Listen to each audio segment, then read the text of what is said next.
Viewmasters, it's the podcast that we do. Viewmasters, talk about movies that we view. Viewmasters, my friend Eric and me, Joe. Viewmasters, hey, let's start the show. Yo, Joe! Welcome to the Viewmasters. Episode 308, G.I. Joe the Movie. My name is G.I. Joe. And I am Cobra. Oh, we shouldn't do this. We're sworn enemies, sir. No, I'm Cobra Commander and you're Roadblock. Oh, okay, perfect. We're best of friends now. Crap, do I have to speak in rhyme? I don't know if I have the time. I think I can make this work. Just try not to be a jerk.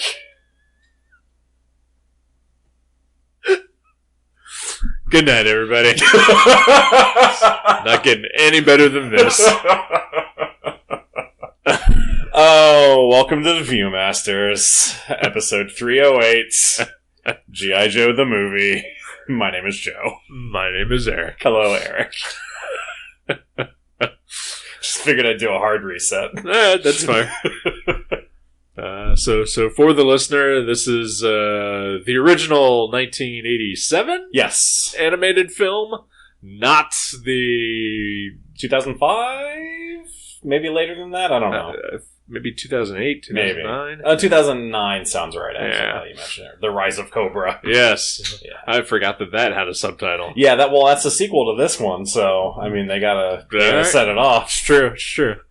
Because I knew I guess now third one then was G.I. Joe Retaliation. Right. Yeah. And then, of course, Snake Eyes. Yes. Which, just sidebar here, one of the worst movies I've ever watched. I think you've mentioned that to me before. It is awful. It's a shame. Yep. But, you know what? I actually do kind of like the two live-action G.I. Joes. Alright, I've never seen any of them. You know, low expectations. They're fine. Alright. I think Retaliation is better than Rise of Cobra. Yeah. But yeah, they're both entertainingly watchable. Alright. Yeah. Is it Channing Tatum in one or both of them? He is in the first one for sure. Okay. And he is in maybe 5 minutes of the second one. Gotcha. Okay. Yeah, because the second one is sort of like a reboot, soft sequel. reboot. Yeah. Yeah. Yeah. Channing Tatum basically shows up to tie the two together, and then spoilers, much like in this movie, dies. Oh no! You mean goes into a coma? Oh yeah, that's right. From which he fully recovers. Yep, off screen, with no character on screen actually saying any of those words. ADR. And now you know. Oh man, this movie fucking rules. It does. And is so fucking weird. Yep. I had forgotten just how weird it was, or maybe it had never really occurred to me just how weird this movie is. I know I've seen this movie more recently than you have. And even I sort of, didn't fully grasp just how bizarre it gets. Yeah. Because, a couple years ago, for my Sketch-A-Day blog, I did a G.I. Joe theme month. Oh, nice. Which was a lot of fun. It was in November, so it was G.I. Joe-vember. Awesome. And I drew a lot of characters, and it just made me really nostalgic for G.I. Joe. I've always liked G.I. Joe. Yeah. Of the cartoons, that were around when I was a kid, and its contemporaries, like G.I. Joe and He-Man were my top two. Mm-hmm. And I'd say about 15 years ago or so, I decided to rewatch a bunch of them, and I watched all of G.I. Joe. Oh wow! And it really holds up. That's awesome. It at times it's smart. It definitely has its goofier moments, and obviously the famous PSAs at the end of each episode, are fairly pandering. Yeah. But it seems like, it's adult characters doing adult things, in a slightly child-friendly way. Yeah. Whereas, like, He-Man is totally pandering. Right. And I'll be a little offensive here. Myself and an ex-girlfriend, were together watching old He-Man episodes. And, like, at one point, like, I just paused it and looked at her, and I was like, it is a miracle that watching this show as a kid that I didn't turn out to be retarded or gay. Oh, man. You weren't kidding when you said you were going to be offensive. Yep. Oh, boy.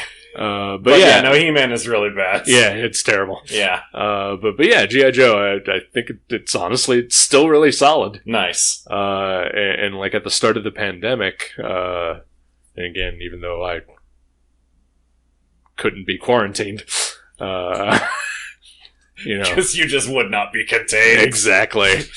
I noticed that, because nobody else wanted to hang out with me. I spent a lot of time watching old cartoons on YouTube. Okay. And YouTube had, at least at the time, had its own G.I. Joe channel. Oh, wow. And it was just basically like a live streaming of like episodes of G.I. Joe. Nice. And so I watched quite a few of those, on occasion. And yeah, they still hold up. And this movie is great. Yeah. Yeah, truly. And I'm not very insightful. I'm not very intelligent when I speak of things, but if I could put together the words, I could easily spend an hour just talking about how fucking amazing the opening to this movie is. The opening sequence to this, like when it was over, I considered asking you to start it over so that we could watch it again, because it is incredible. It is definitely my favorite of the G.I. Joe openings. Yeah. Before you came over, I got everything set up. I put the disc in the Blu-ray player, and I sat down. And, you were probably like an hour out of coming over. I was like, maybe I can just watch the opening. Did you? I did not. Okay. I fell asleep instead. I mean, from the second that music kicks in, oh man. Like, oh my god, it's so good. And no offense to the rest of the movie, but it is, or hell, the rest of the franchise, it is like the best animated G.I. Joe related thing I think in existence. The animation in this movie overall, I feel like, is really great. Oh, especially during that opening sequence. Yep. Like, you can see however much money they spent on that. All of it is on the screen. Yep. I guess, like, around the time, I feel like the Statue of Liberty was sort of like a big thing in, like, the mid-'80s. Yeah. And so that's essentially what the opening revolves around is Cobra attacking the Statue of Liberty, and G.I. Joe is just hanging out in the torch. G.I. Joe is there. Yep, they are. And they've all got jetpacks, which they have never used in anything else. Right. Not even in the rest of this movie.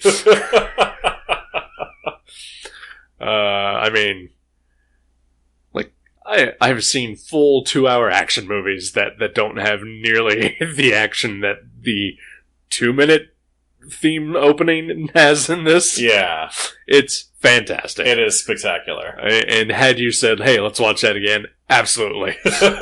Well, damn it. Would have done it. So yeah, listener, if you've never seen that sequence, you should watch the whole movie. Yep. But if you only watch one sequence, watch the opening Statue of Liberty sequence. It's basically, it's sort of the opening credits, basically, I guess, yeah, of the movie. And it's phenomenal. I remember as a kid, like the first time that I watched it, like on video, like my mind was blown because like I was just used to the TV show opening, which is fairly rote and standard, but It was just like, oh my god, this was truly G.I. Joe the movie. Yeah.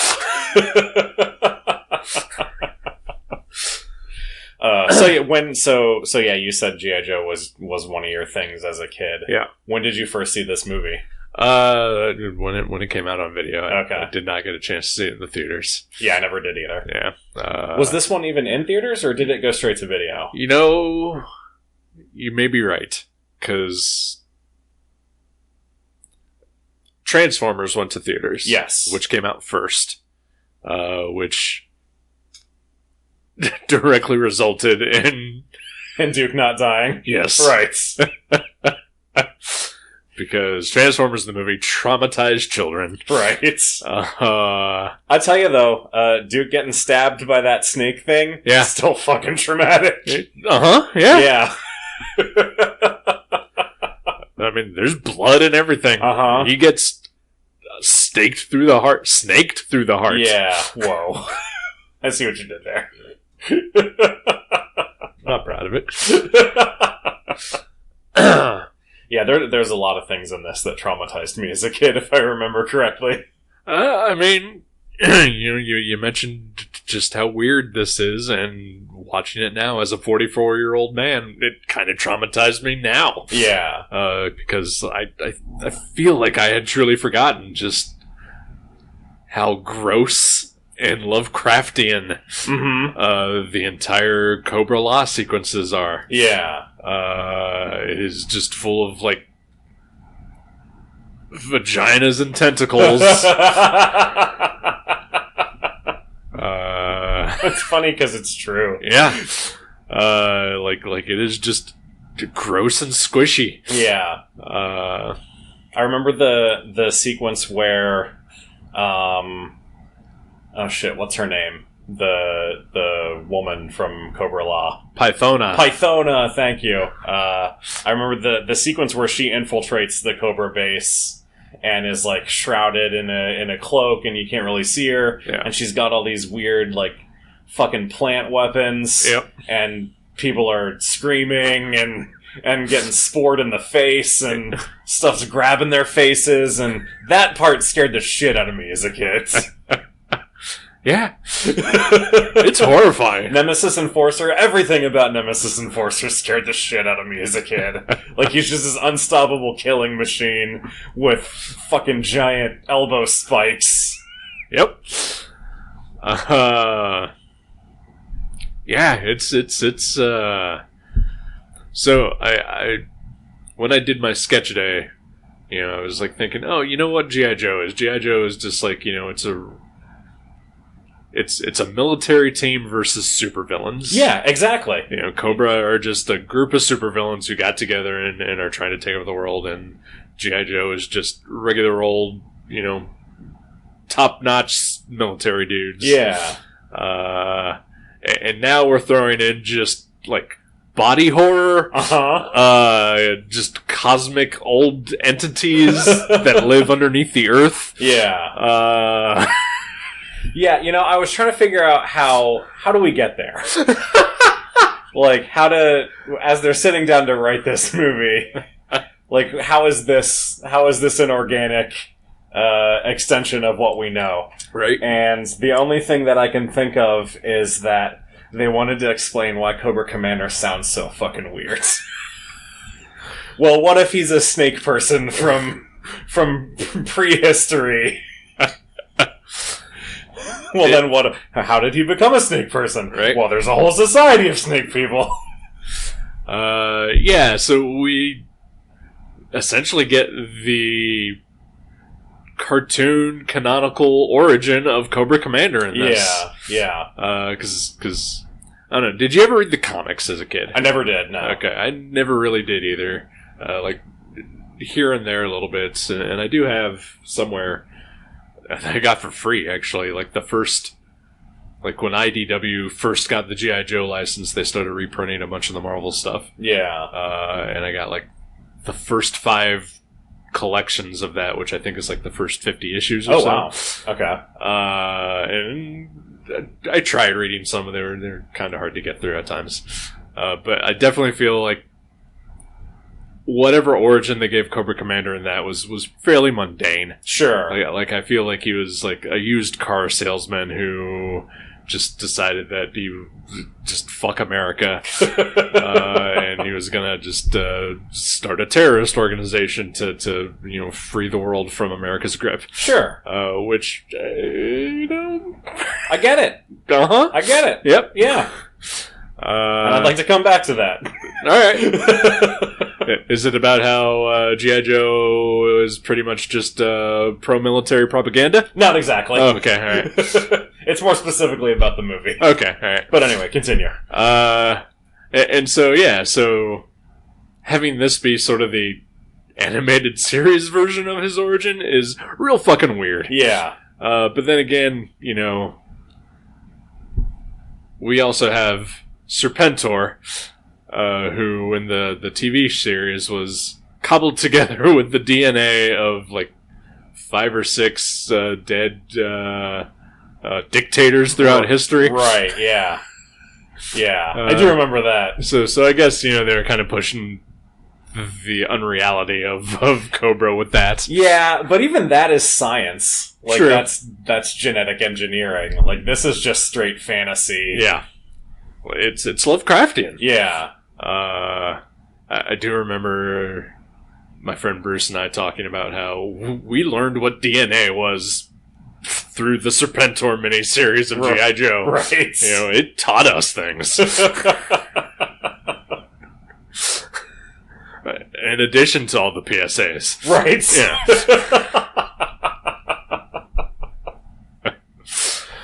Oh, man. I do wonder, how do they get to that point? Yeah. It's interesting to me because knowing now what the origin of Cobra is, right. It really reframes the whole conflict. Like G.I. Joe are just colonizers trying to wipe out the people who were here originally. If you really think about it, yeah. Like the Cobra Law is the indigenous society just trying to take back their lands, their planet. Yeah. You're not wrong. Like, I feel bad for them. Yeah. They're gross, but I feel bad for them. They were the wrong society. Yeah. Yeah? Huh.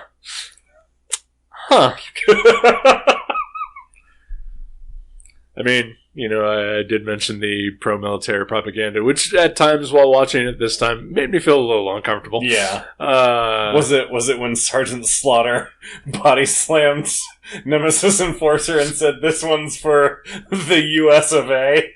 I mean, that one didn't help. Pretty much any Sergeant Slaughter scene felt, just a little bit icky. Yeah. Yeah. Yeah. What's a ditty bag? I don't know. What's an itty bitty ditty bag? I don't know, but I'm glad that he said it twice because that is not what I heard the first time he said it. I can imagine what you heard. Yep. It rhymes with those other words. Sure, of course it does. And makes no sense at all. No, none of it does anyway. That's true. Oh, Sergeant Slaughter is in this movie. Yeah, as Sergeant Slaughter. Yes. I had the Sergeant Slaughter toy as a kid. Me too. With the tank. Yeah, the tank as well. I distinctly remember I got it for Christmas, and we opened presents at my parents' house, and then we drove to South Bend to visit my grandpa. I don't remember if my grandma was alive still or not at the time, but it's like a 5-hour drive. So I built the tank in the backseat of my dad's car. Nice, that's awesome. Because you had to build the vehicles back then. They were snap stuff together and put the stickers on. Oh, yeah. Yeah. Always fucked up the decals. Oh, yeah. Yep. Every Transformer I ever had just looked awful. curled up detail stickers and just never put on right. Yeah. Of course, you try to adjust them and it loses all of its stick the second time around. Yeah. Kids these days have it easy. It was tough in the 80s. It was. I distinctly remember I had, because they came out with 3-packs that were movie tie-ins. There was a Cobra Law 3-pack that had Globulus and Nemesis Enforcer and just one other random Cobra Law soldiers. Not Pythona? Not Pythona, no. Huh. I don't think they ever made a figure of Pythona. Really? Yeah, or if they did, I never had it anyway. Well, I guess girl figures don't sell with the boys. So. Right. And then the other 3-pack was, they call them the Renegades in this movie, but the 3-pack was called Slaughter's Marauders. Nice. I loved those. They sort of just disappear. Yeah. In this movie. Blend into the background. Yep. They're still there, I assume. Yeah. The real focus is on the new recruits for G.I. Joe, which are Lieutenant Falcon, voiced by Don Johnson. Right. Hot at the time. Oh, boy. Just Don Johnsoning it up. Yep. He does not belong in this at all. Nope. Burgess Meredith sounds more at home in this than Don Johnson does. Burgess Meredith, who probably was on the verge of death at this point. He would have been very old. He's having a lot of fun, though. Yeah. I only once or twice thought, he's pulling a little penguin-y kind of thing. Yeah. This is Burgess Meredith's second G.I. Joe movie. What? There's a movie in the 40s called The Story of G.I. Joe that Burgess Meredith is also in. I had no idea. I've never seen it, but I'm aware of it. Nice. Did he play Globulus in that? I think so, yeah. Nice. Yeah. No, he's Nemesis Enforcer in that one. Oh, yeah, he's young. Yeah. And he had the natural elbow spikes. Well, sure. They hid that very well in the library episode of The Twilight Zone. Yeah. You see him poke out a little bit every now and then. Yep. Clever camera moves. That's actually how he broke his glasses. It is, yeah. I just, this whole show is just sidebars. But that's the most mean-spirited episode of The Twilight Zone ever. It really is. Yeah, that guy didn't do anything wrong. Right? Yeah. What's the irony here? It's mean. It is.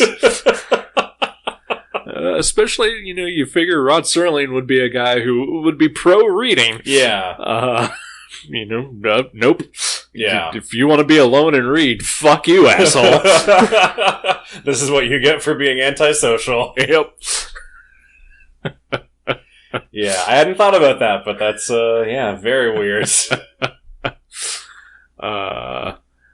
Yeah, so I feel like with this and with the Transformers movie, they were really trying to push the second generation of characters, into the forefront, and I think Tunnel Rat and Jinx probably, and even Chuckles, probably made more of an impression in future G.I. Joe stuff. Okay, but.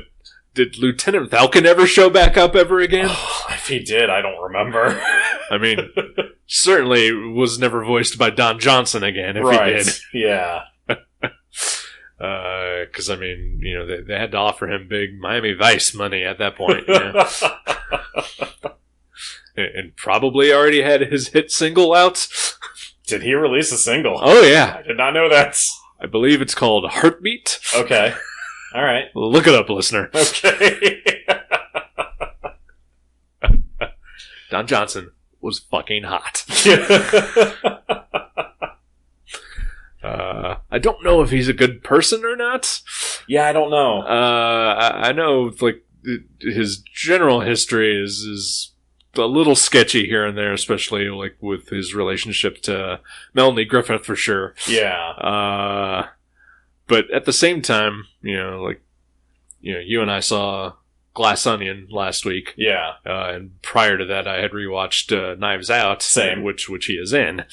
And while watching that, I was like, it's kind of nice seeing Don Johnson just pop up here and there, like he's also in Django Unchained, and and he's playing terrible people, in these movies, but he's really good at it. And he's settled into his. I mean, he's still a handsome man for being in his 60s, 70s. Yeah. But he's aged well as an actor anyway. Again, I'm still not sure about him as a just general human being. Well, yeah. Yeah. But how can we ever be sure about anybody as a general human being? That is true. But I feel like even though as a kid, I was just like, why is Don Johnson doing this voice? Mm-hmm. Just why did they do this? At least, like in Transformers the movie, they had Judd Nelson as Hot Rod. Oh right, I forgot Judd Nelson was in it. But they had a couple of other, like Leonard Nimoy is Galvatron. Galvatron, yeah. Orson Welles, of course, as Unicron. Right. And some other fairly quote unquote big name actors. Yeah. But this one just has Don Johnson and Sergeant Slaughter. Yeah. And Burgess Meredith. Okay. Fair. But yeah, I don't know, it's weird why they do that. But it is weird. But at the same time, at least they had the rest of the original cast doing their voices. There was one point where there's an alarm that sounds, and I was like, oh, look at Frank Welker getting some work. Because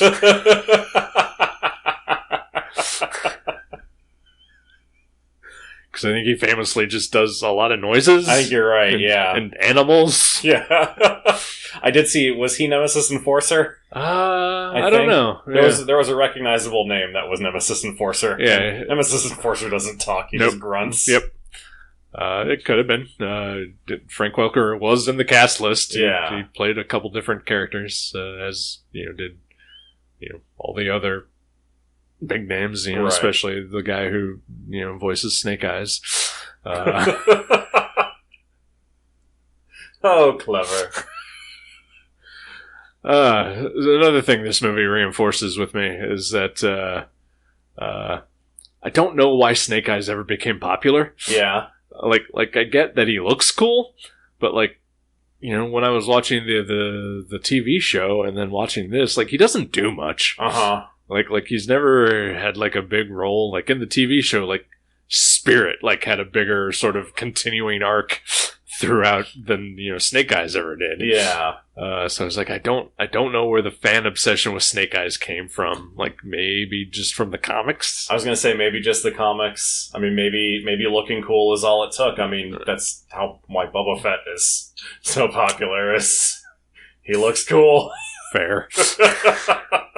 That's another one I do not get. Yeah. Oh boy. I remembered while we were watching this that the voice actor who does Big Lob was also Ghetto Man in the Legends of the Superheroes special that we watched. And once I remembered it, I could hear it in his voice. That wasn't Garrett Morris? No. Okay. Garrett Morris was in that though, wasn't he? I think so. It's been a while. But... Yeah. If he was not Ghetto Man. Okay, alright. Yeah.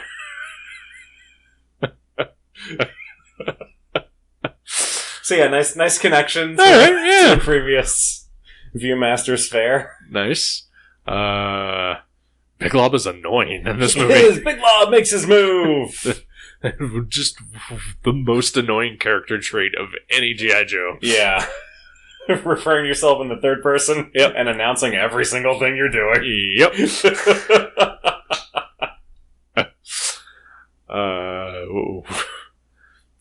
We pointed out, and I think you were thinking the exact same thing at one point, that Lieutenant Falcon and Flint are the same person. Oh, yes. Yeah. Which, I've always thought Flint was just kind of a nothing character. Uh-huh. And Falcon is just that, but voiced by a more famous person. Right. And also Duke's heretofore unknown brother. Yeah, well, half-brother. Oh, sure. They have the same mom. Yep. Yeah. I don't know why that distinction is made, but okay, sure. All right, sure. Yeah. I mean, I have two half-brothers, but, I just always call them my brothers. Sure. Yeah. Just, I don't know. I feel like maybe he could have gotten more lenient, Duke just said, he's my brother. Right, he might have. With General Hawk and Sonny Bono. Yeah, and the rest Yep. on the tribunal.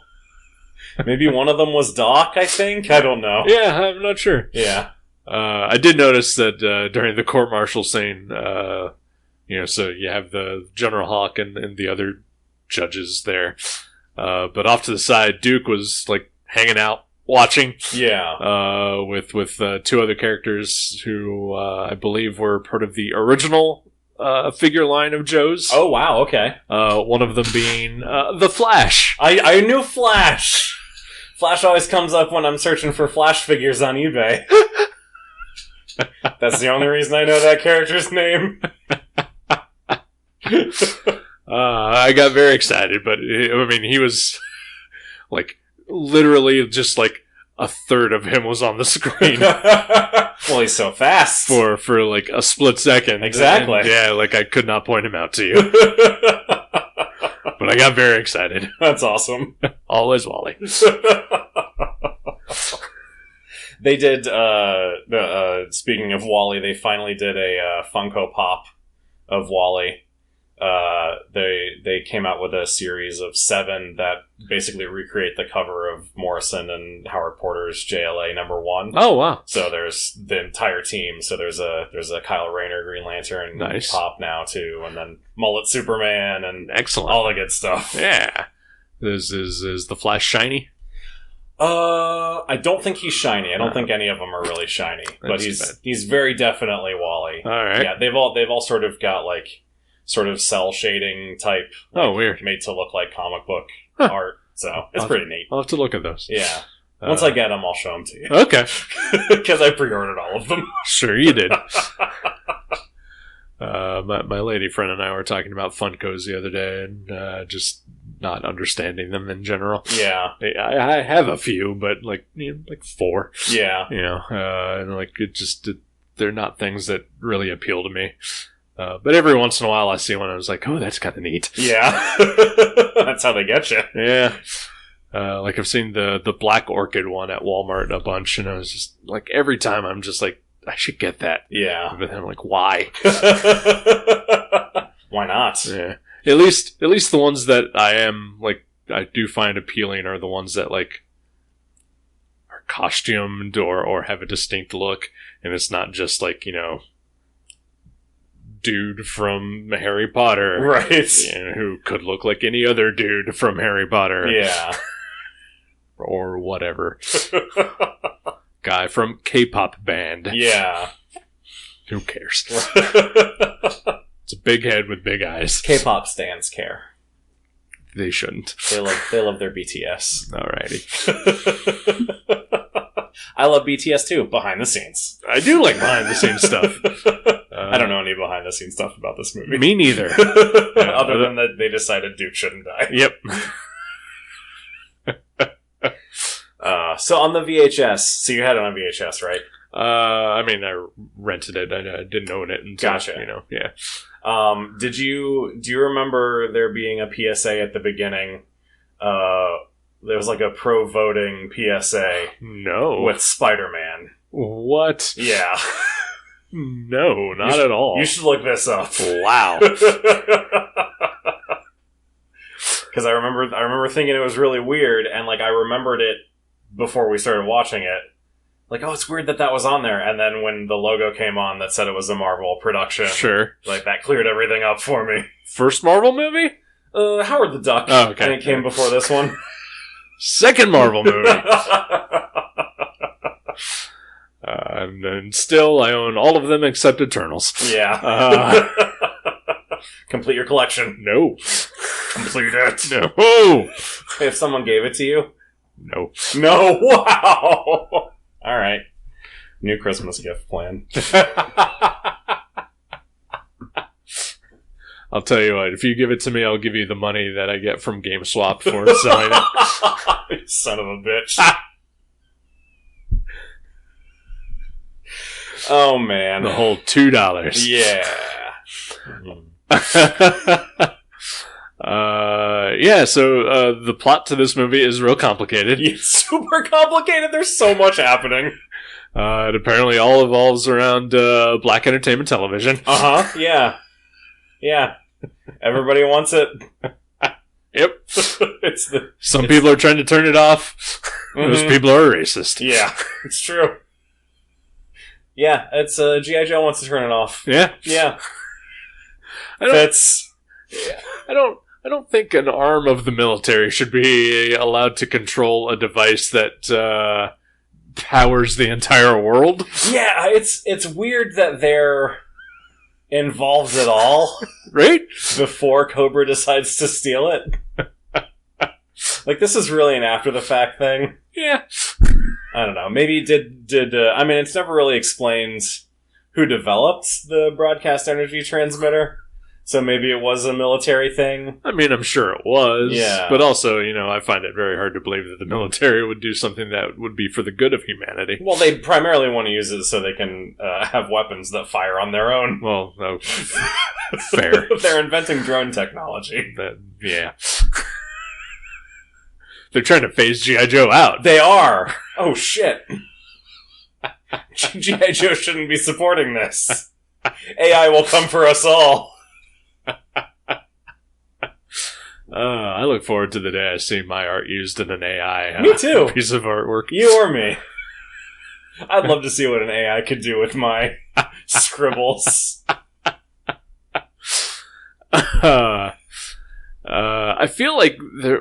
I mean, maybe I'm just conflating it with something else, but I feel like the BET was part of like a separate like story arc in the TV series, or am I thinking of like the MASH transmitter, or there was like a weather controller thing? You might be thinking of the weather controller thing. I don't remember the BET showing up again. All right. I really don't remember what came after the movie on the show. Like, how do they explain, Cobra Commander's gone, turned into a snake? Do they at all? Right. Is he just gone? I feel like the entirety of the television show was like pre-movie. Okay. And then like anything that came after that was just like a weird offshoot, maybe? Okay. Or they just relegated it all to like comics and toys after that. Maybe.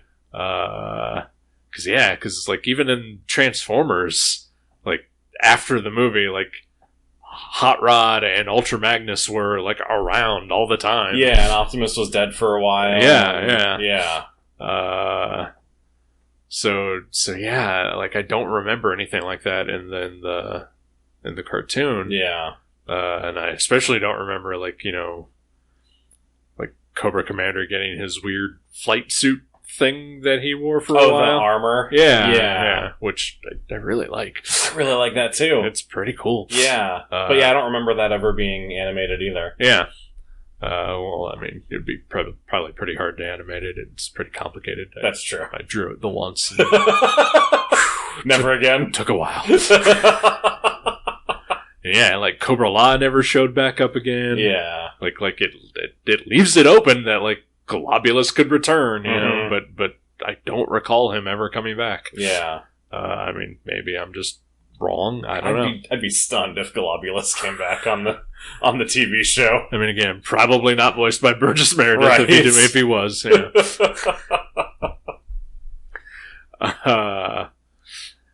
Yeah, this movie's just good. It's so fun. It's weird. It's action packed. It's kind of funny. Yeah, like on purpose at times too. Yeah. Other than Big Lob, I did like most of the new characters. I remember Chuckles being a little more homicidal. Yeah. Or just like insane than he was. Yeah. Like he's not voiced by anybody because he has no lines. Right. I remember because I drew him as well for my Jovember month. And just while I was drawing him, I was like, I wonder what his deal was, And so, like, I looked up, like, his backstory, and it's fucked up. Yeah. Like, he was, like, a triple agent. Oh, wow. Like, he went undercover. Like, he was a Joe. He went undercover to infiltrate Cobra, got caught, and then went back to G.I. Joe as a Cobra agent. Oh, wow. And, like, eventually got murdered by somebody. Okay. The comics were pretty fucking dark at times.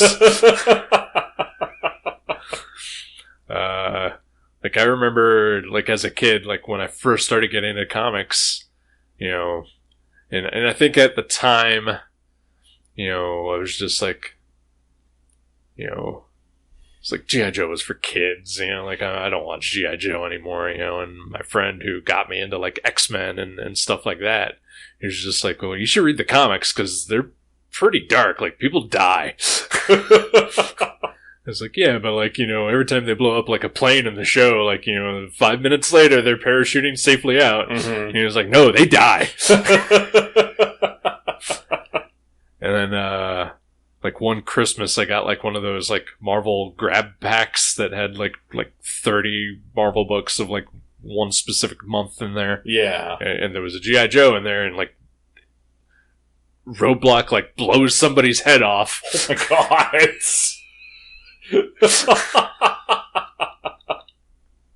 All right. While ryming. Sure, naturally. Yeah. So I don't know. Larry Hama's a fucked up man, I guess. Whose name I did not see in the credits anywhere. I did not see that in there either. Yeah. But yeah, we sort of touched on the weird buddy comedy that happens between Roadblock and Cobra Commander. Yeah, it's classic. Roadblock is blinded, so he needs Cobra Commander to guide him, and Cobra Commander can't walk. Yep. Because he is turning into a giant snake. Right. Yeah. The Cobra Commander origin in this is fucking weird. Like, we touched on it, but we didn't really talk about it. Yeah. Like, yeah, so apparently from this, we are meant to believe he is thousands of years old, was a scientist who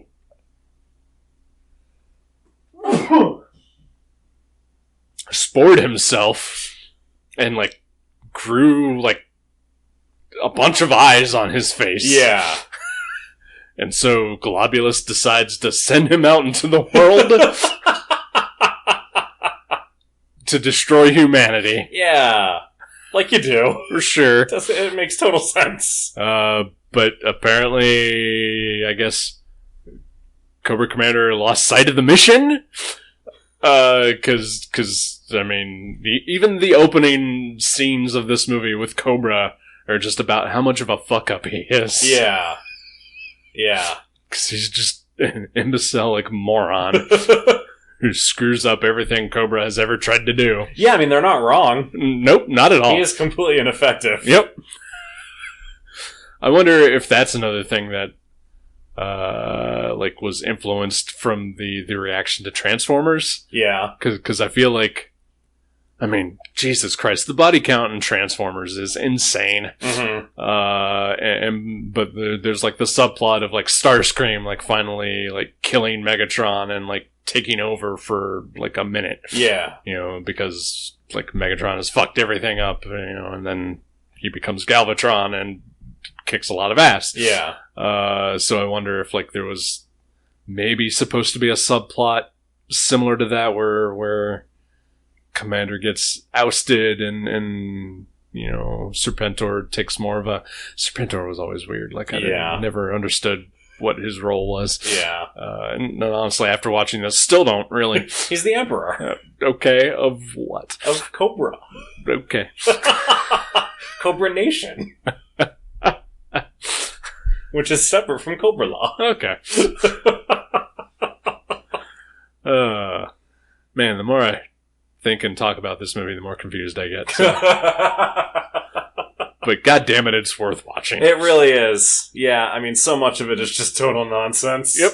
But it's so fun. and the animation, like I said, is so good. Oh, yeah. It's definitely better than the regular TV series. They had a budget for sure. Yeah. But even the TV series was still pretty good. Yeah. Especially compared to some other cartoons. I remember when DC first announced they were doing animated movies, direct-to-video movies, the plan originally was that the animation style would be based on whatever the art on the original story was. Right. And one of the ones that they first announced was the Judas Contract. Right. And I remember just thinking, like, it would just look like this, basically. Right. Yeah. And that would have been so cool.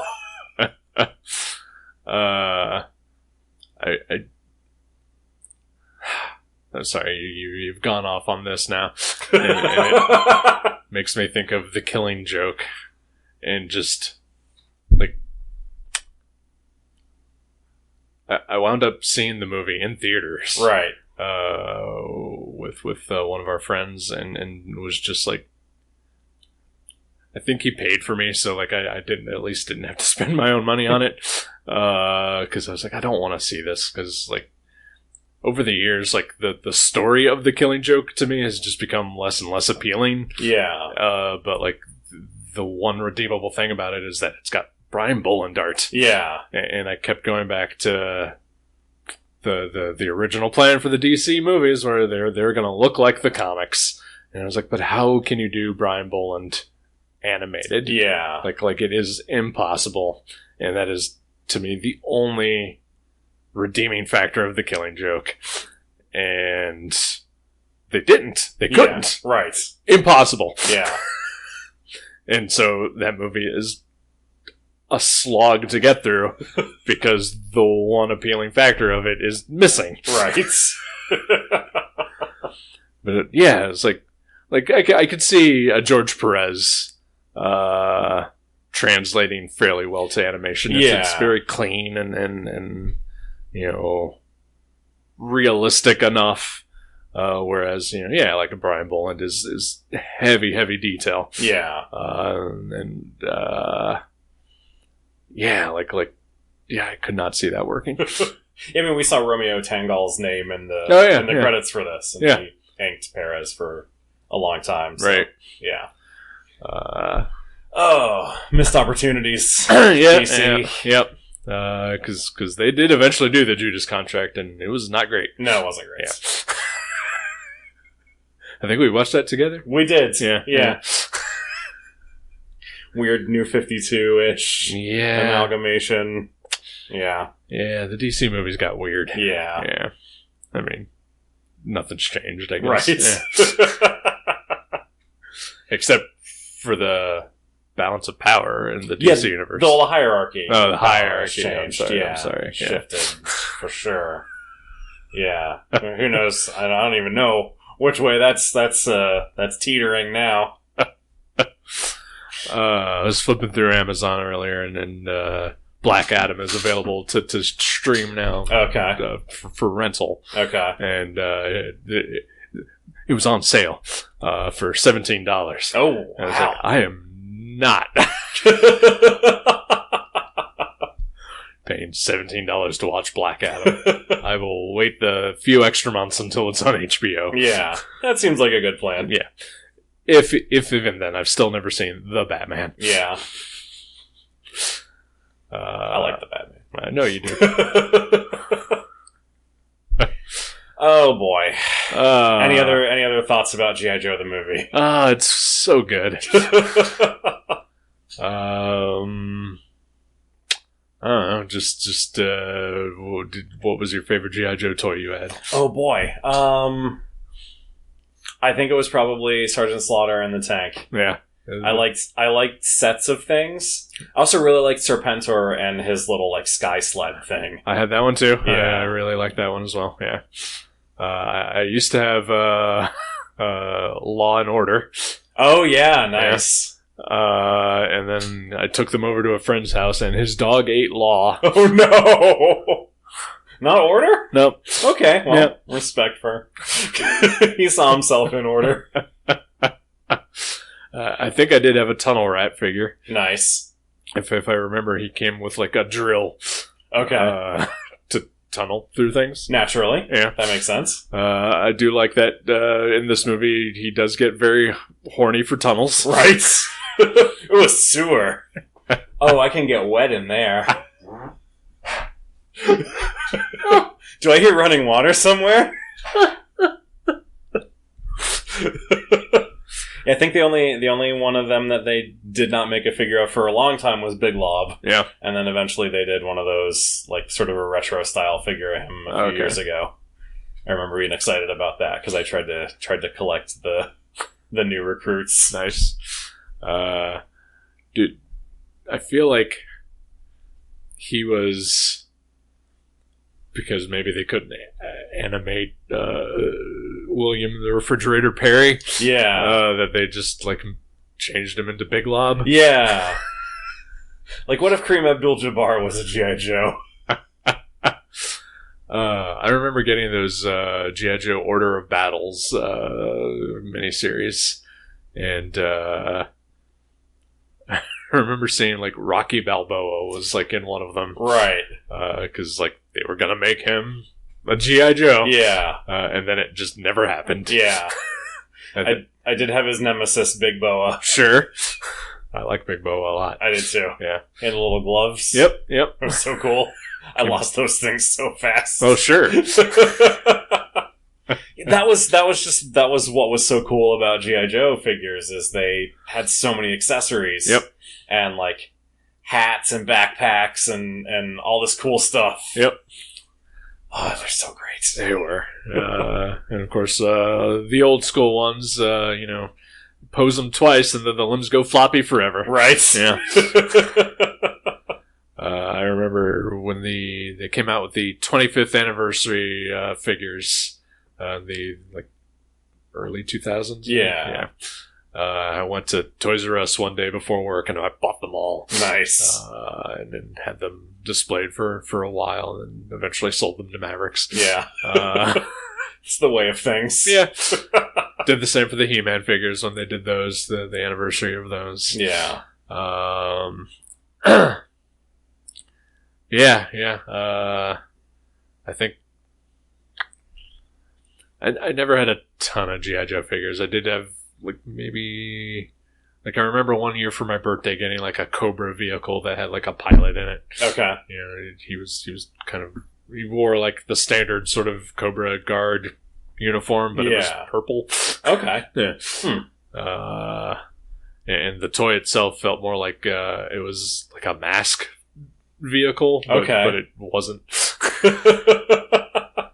That's another show that I started watching during the pandemic that just did not hold up.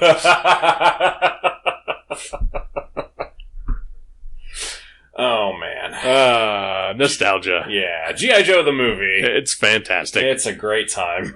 Good luck finding it anywhere. I'm sure Amazon probably has it, I guess. I think so. Yeah, or at least a physical copy. Yeah. Because Viva Physical Media. Yes. When the grid goes down, you're all going to be sad. Yep. But not us. Nope. Just, it makes moving a bitch, but it's kind of worth it. Right? Is anything bringing you joy this past week? Yeah, I think. So before I got sick, I was keeping up fairly well on comics. And then I got sick, and then like I lost like 3 months worth of stuff. Like just fell behind. Yeah, because you file behind on one series for 1 month, and then you're just fucked. Absolutely. My life is a constant game of trying to play catch up on comics. Yep. But one that I did try to make sure that I caught up on, and the series finale came out this week, I believe. I think it did. Was an Image book called Do a Power Bomb. Oh yeah. Which is about wrestling. It's about wrestlers. I do not like wrestling. I've maybe watched 2 wrestling matches ever in my life. Not a fan. Don't care for it. I think it's stupid. And yet at the same time, I find it oddly fascinating. Okay. Such as my obsession with Sergeant Slaughter as a kid via G.I. Joe. Do a Power Bomb is maybe one of the best books that have come out this past year. Oh, wow, okay. Every single issue. It's about wrestling. Made me cry. Oh, wow. Daniel Warren Johnson is amazing. He is fantastic. Yeah. But it's ridiculous. Like it's a big ridiculous idea. It's about a wrestler who watches her mom die in the ring. Who then, spends the rest of her life like training to become like as good a wrestler as her mom was. Okay. And then she winds up being transported to an alternate dimension, where the guy who rules the dimension is like a huge wrestling fan and decides to hold a wrestling tournament, and tells her that if she wins, he'll be able to bring back her mother. Oh, wow.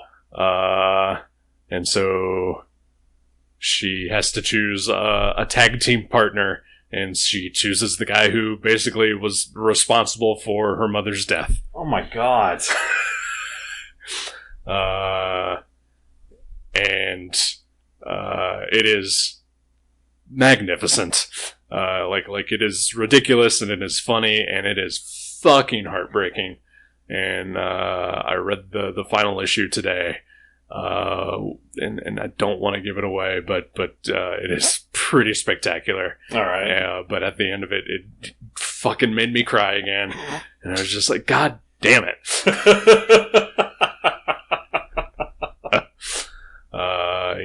Especially for someone who has, the occasional parental issue, popping up in his psyche. It's a pretty big series for that. Yeah. Did you read Murder Falcon? I did read Murder Falcon. I really loved Murder Falcon. Yeah, it was really good. He is fantastic. I think that is the series that sort of like made me pay attention to him. Yeah, it definitely was for me. I've still never read Extremity, but I think I've picked up everything he's done since Murder Falcon. Even the Better A Bill series that he did for Marvel. That was a great book. Yeah. Yeah. Wonder Woman Dead Earth is spectacular. Yep. Yeah. So Daniel Warren Johnson, I guess, is making me happy, especially the series Do a Power Bomb. Nice. Highly recommended, maybe not for you. Yeah. All right, good to know. Just fair warning. Yeah, thinking back on elements of Murder Falcon, I don't know if I'm going to be revisiting that anytime soon. Yeah. But it's a great book. What about you, sir? Well, on the topic of comics, I think the thing that has brought me the most joy this week is Batman 130, the final part of Chip Zdarsky and Jorge Jimenez's first storyline. Okay. I don't know if you've been reading that at all. I read, I think, the first 2. There's like a giant robot Batman who's... Basically. Yeah. Batman built a robot to stop him should he ever cross the line, basically. Alrighty. And the robot is activated by mistake, and the arc has just been them trying to stop this fucking robot. AI. It's seriously, yeah, It's gonna kill us all. yeah. But it's been awesome. Alright. I feel like the last one that I read, like, he becomes the Batman of Zur-En-Arrh again. Yes. Yeah. Yeah. So yeah, there's a bunch of stuff about that. The backup story over the past few issues has been sort of like, we know the origin of the Batman of Zur-En-Arrh, or at least why he did it, but it's been going into what actually happened as he was building that persona, and it's really interesting. And then just the main story. The last issue, issue 129, ended with him basically being thrown out into space after the JLA watchtower exploded. So the opening 7 or 8 pages of Batman 130 are him surviving out in the middle of space. All right. And by the end of that sequence, he is back on Earth. He is on his feet. He is ready to fight Failsafe. It's fucking great. It is. I reviewed it for this week, and I called it absurd in the best way possible. That is how I do prefer my Batman. Yeah. It's awesome. I'll have to check that out then. Yeah. Do you occasionally just stop and think how weird it is that Chip Zdarsky is like writing Batman and Daredevil and frequently? Yeah. like no offense to Chip Zdarsky, he's clearly a talented man. Yeah. But his persona is not that of I'm gonna be the guy that writes Batman. Right. I also read the first 5 issues of his creator-owned series, Public Domain, relatively recently. Yeah, that book is spectacular. It's another one that I unfortunately fell off for me, but the ones I did read were awesome. Yeah, and I definitely want to at some point, if I can, go back and finish that up. Yeah, it's on a break right now, so you got time. Okay. Oh, so it's going to continue? I believe so. Okay. Yeah. Huh. Interesting. Yeah. I assume so, anyway. Okay. Just from what I read, it felt like it had a clear ending at some point. But, yeah. All right. Yeah. It takes some turns. Okay. It's a book that I feel like sort of reinvented itself every issue. Huh. At least what the story was. Right. So, yeah. I really liked it. It's, talking about that, the last page of Do a Powerbomb was Daniel Warren Johnson talking about just sort of the creative process of the book and and just how there's like a major like plot element of it that he's like I didn't realize that this was going to happen until like halfway through the conceptualizing of this thing. Yeah. It was like it just occurred and I was like, oh, okay. Yeah. And it all fell into place. That's awesome. Yeah. And it's reading that and having read the previous issues, I was like, I don't understand how that could not have been in place from the beginning. It just seems like such a core part of how this book works. Yeah. So, hey, you never know. That's an interesting process. It is. We'll never achieve it. Probably not. Oh, well. Do you want me to pick a movie for next week? I guess. Pick something that somebody created and worked hard on. And we can talk about it and pick it apart. Yeah, it'd be good. Yeah. Yeah. All right. Those who can't do critique. Yep. I'm going to call an audible. Okay. We talked a little bit about what I was going to pick earlier. Yeah. And I'm not going to pick that now. Oh, okay. All right. We're going to watch Clueless. Okay. Yeah, so for the listener behind the scenes, BTS, we normally don't tell each other what we're going to pick next. Yeah. But occasionally, it'll just pop up, for whatever reason. And you, before we started, said, okay, this is the movie I'm going to pick. And I was like, okay, that's fine. And then you mentioned Clueless. And I mentioned that I had never seen it. Uh-huh. And then I thought, okay, well, he'll just put that on his list for a future pick or something like that. It was next week's future pick. It got in my head. Yep. All right. I want to watch Clueless. Yeah, I've never seen it. I know quite a bit about it, just because it's such a prevalent thing, I guess. Yeah. More so just for the political stance of one of the actresses in the movie.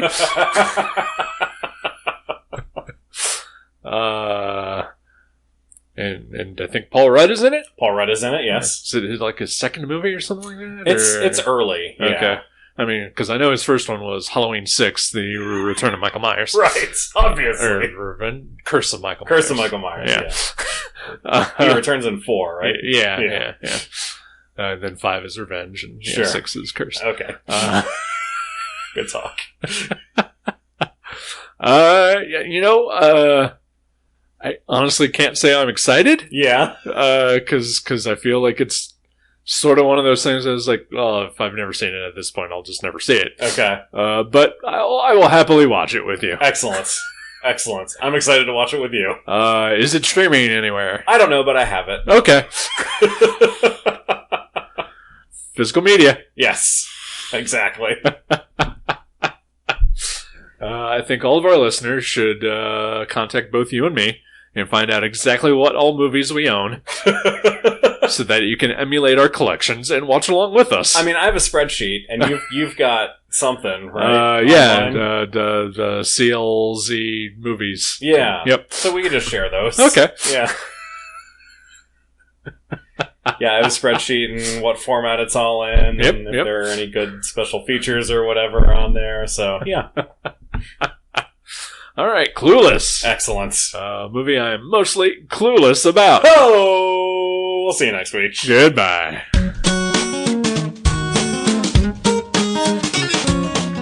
Thank you for listening to The Viewmasters. You can subscribe to the show directly at view.guttertrash.net or at iTunes and leave us a review. Visit view.guttertrash.net for email information and links to Facebook and Twitter. We'll see you next time on The Viewmasters.